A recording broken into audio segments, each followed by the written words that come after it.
same, pero iba! Yes, yo! Nagbabalik po ang nag-iisang chicks ng radyo. Walang iba kundi ako yon. Sa gandang Kara, ano bang ginagawa mo sa mga oras na ito? 2:43 na. Ano ba yung inaabangan mong mangyari? Inaabangan mong mag-reply siya, ha? Di na mangyayari yan. Ay! Lalo na kung masasakit ang mga sinabi mong salita. Diba? Alam nyo yung mga masasakit na salita, hindi maganda yan. Akala lang natin na ilalabas natin yung galit natin. Ay, salamat na ilabas ko. Pero after that, when you come to think of it, yes. And when you realize things, diba, maiisip mo na may nagawa ba yung masasakit na sinabi ko sa kanya? May naidulot bang kabutihan sa friendship naming dalawa o sa relasyon naming dalawa? Wow! Kasi mas madalas, wala. Lalo na kapag nagsasalita ka ng masakit. Rather than magsasabi ka ng nararamdaman mo, rather than pag-uusapan nyo ng mahinahon, ng maayos, mas nakakatulong yon. So, sa mga relasyon na sinusubukan ng tadhana sa mga ganyan, pati mga friendship na rin nakasama kasi yan sa mga relasyon dapat talaga pag-usapan nyo na maayos at hinay-hinay lang sa pagsasalita. Pero eto na nga, speaking of relationship and speaking of friendship, eto yung story natin kanina, the story of Giselle. Yan, na meron siyang kaibigan na best friend naman talaga na babae din, si Zinia. Kaso nga lang, itong si Zinia, eventually nagkaroon ng gusto sa kanya. So, nagka-crush sa kanya. Ayan, pero hindi naging maganda ang ending nilang dalawa. Tita Cora, ikaw ba nakikinig ka ba kanina sa ating story? Hindi. Bakit? Sinasabi ko sa'yo, bakit di ka nakikinig? May mga inaayos ako. Porkit lumalago na ang negosyo mo. Uy, hindi. Ganyan ka na So, ngayon. parehas silang babae? Pareho silang babae. Pero yung isa, nagkagusto sa kanya. Sabi niya, lalaki pa rin yung gusto ko. Naka-false Sabi- eyelashes ka ba? Hindi, te. Parang ang haba ng pilik mata mo. Uwe. At makalat yung At pilik. makalat yung mascara, no? Sige. Okay, so kumalat parehas yan. silang babae. Oo. Pero sabi niya, according to her, to Giselle, binabalikan ko po yung toxic na pala yung friendship namin.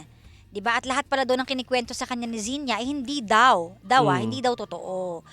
So, ayun, ginost na daw siya ni Zinia, na hindi na sila nagkausap, unti-unti siyang ginost.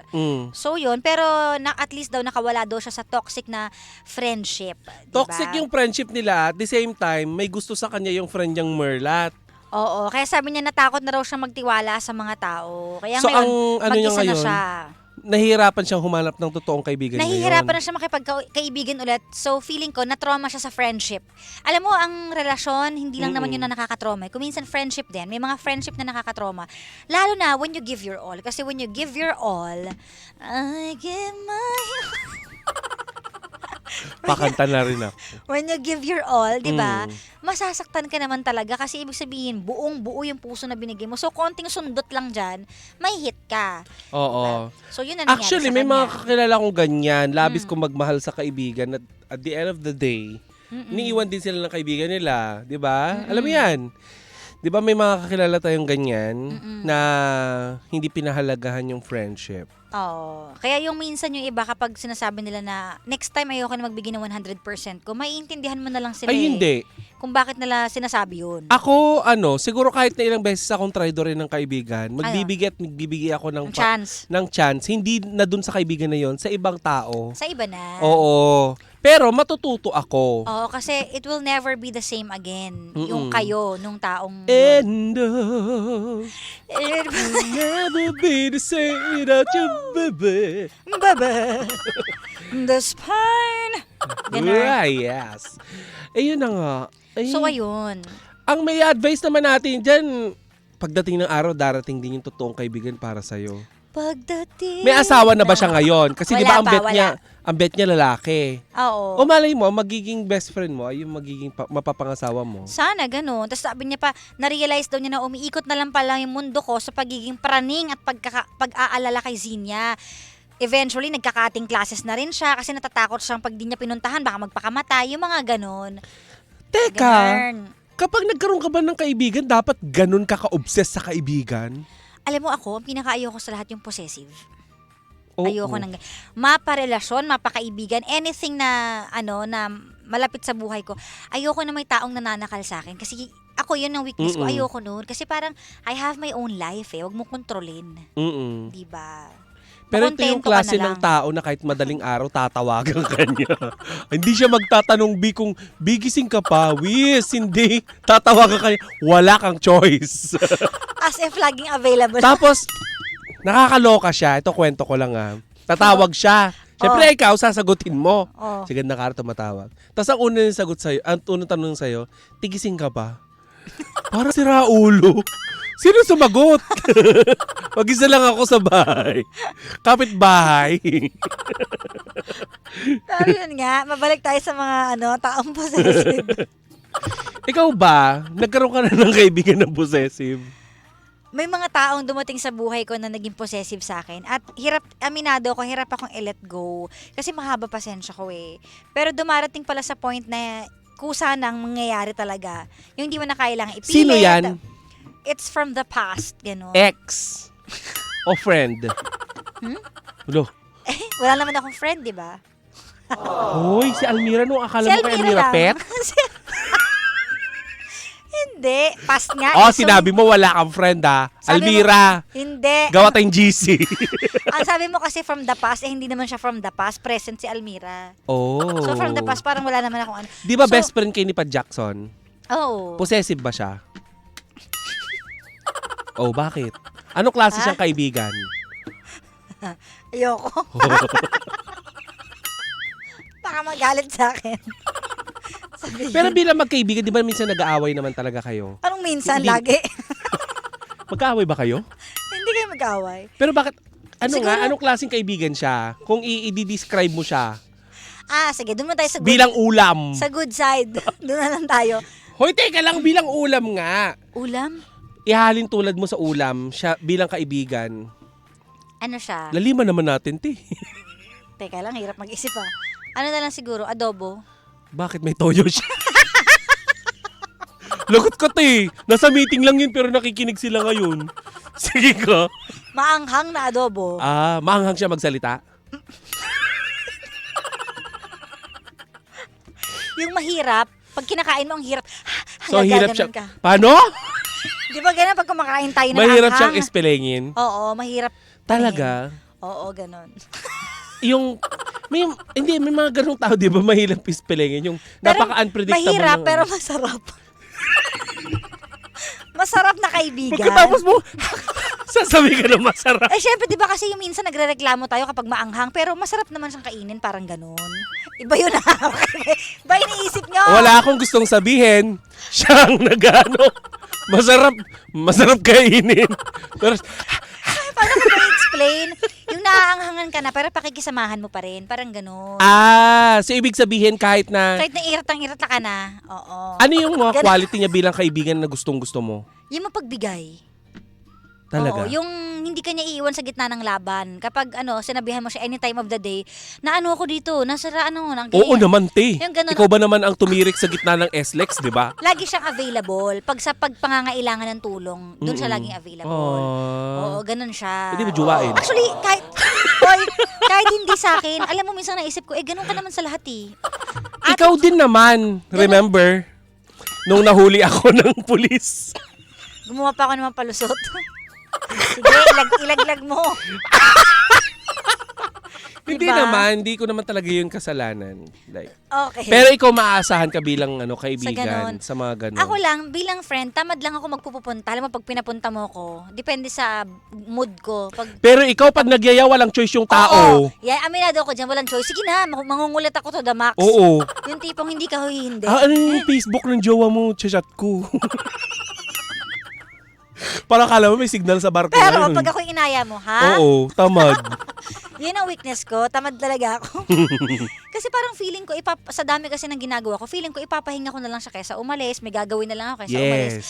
Pero kung hindi ako busy, kaya ko, ganun. Ganun lang ako. Ikaw, bilang isang... Pero hindi ako possessive. Hindi ka na possessive. kaibigan. Wala kang pakialam sa mga tao. Actually, Sobra ka naman. ay, Walang bakit? pakialam. Hindi, kasi to'y bato eh. Hindi, ano lang ako, I let you do your thing. Kasi it's your life after all. Ayoko yung nangongontrol. Oo. Kasi ayoko Pangit din naman talaga yun. Kasi ayoko din na ginaganon ako. Ayaw mong ginagawa sa'yo yung ayaw mong gawin mo sa iba. Oo, kaya Tama ba ako? 'di ba, kailangan i-enjoy mo yung buhay nang walang kumukontrol kasi kapag nagpa-control ka, balang araw babalikan mo yun eh. Shucks, sana pala nung time na yun hindi ako nagpa-control para nagawa ko yung gusto ko. Correct, hindi ka nga nakokontrol kaya lagi ka na-scam, di ba? Ninigay ka ng pera, di ba? Eto Grabe na nga siya. kwento. Hoy, sama. Di mo nabanggit sa vlog mo kung magkano nakuha sa'yo, di ba? Wag na. Mababash na naman ako. Upload ko ba yung yung blatter Hoy! sa aking page? Naloka ako. Te, asan ka? Nasa police station nagpapablatter. Buisit ka talaga. Ganun nga. In fairness si Almira, di ba? Hanggat hindi mo na ilabas na nagpa-blatter ka, scam ka. Yun ang totoong kaibigan, hindi kanya nilaglag. At nanatiling tikom ang mga bibig namin. Pero ikaw, manlalaglag ka talaga. Tapos na, nabanggit mo na sa vlog mo eh. Okay, sige. Magkano ba yon? Wag na! Hindi nga, wala nga nakakaalam eh. Hey, Papa Jackson. Hindi nga niya alam yun. Oo. Chika ka pa. Pero yun nga, Oh. So yun ano, nga, wag tayong possessive sa mga... hindi ka possessive pero may gift ka na magstay sa yung mga tao kasi parang alam mo yun, kapag sigandang ka, wala silang choice kundi kaibiganin ka. Grabe naman. Kasi sa kanya walang Kasi masamang tinapay. Bakit ganun ka? Hindi ko rin alam. Yung kahit ang sama ng tao sa'yo. Lagi kong iisipan ng kabutihan. Hindi ako Oo. magdadual doon sa masama na bagay.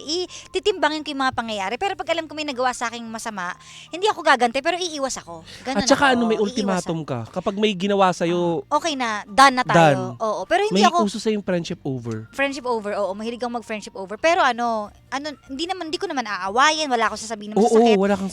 Pero hanggang doon na lang. Mm-mm. Ayun, nadadala ako. Nanggo-ghost ka ng Nag-ghost. kaibigan. Oo. Oo.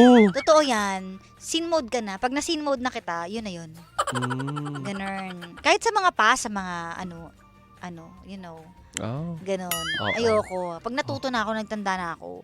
Kasi ayoko talaga ng yung mga nananakal or toxic, ganyan. Kaya gusto mo naman may mga toyo.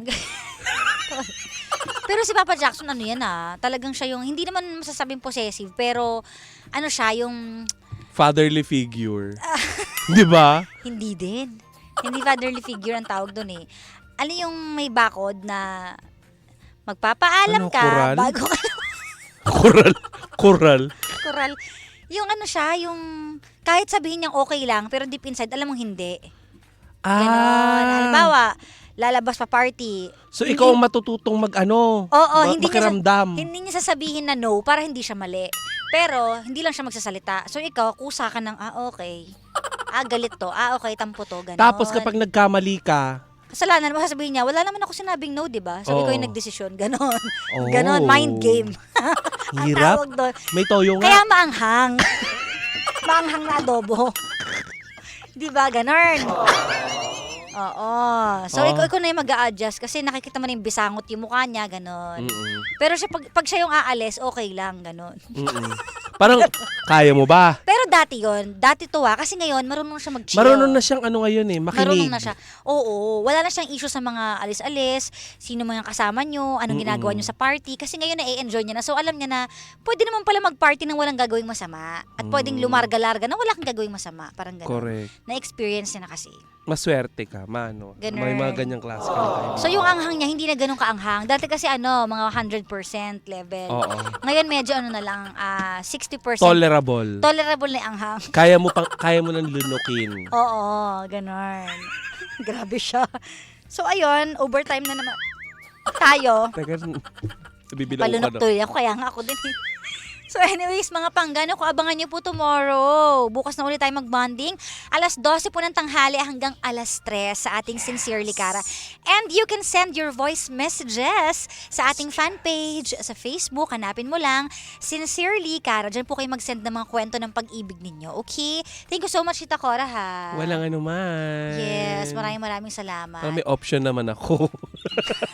At dahil dyan, paalam na po, susunod na po, si Sheena at si Jimbo, pareho pa na tayo naka-white. Taray. Yes.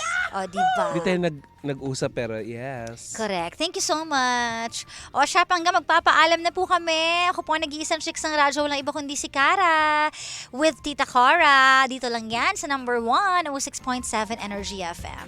Pangga, huwag mo sabihin radyo. Sabihin mo,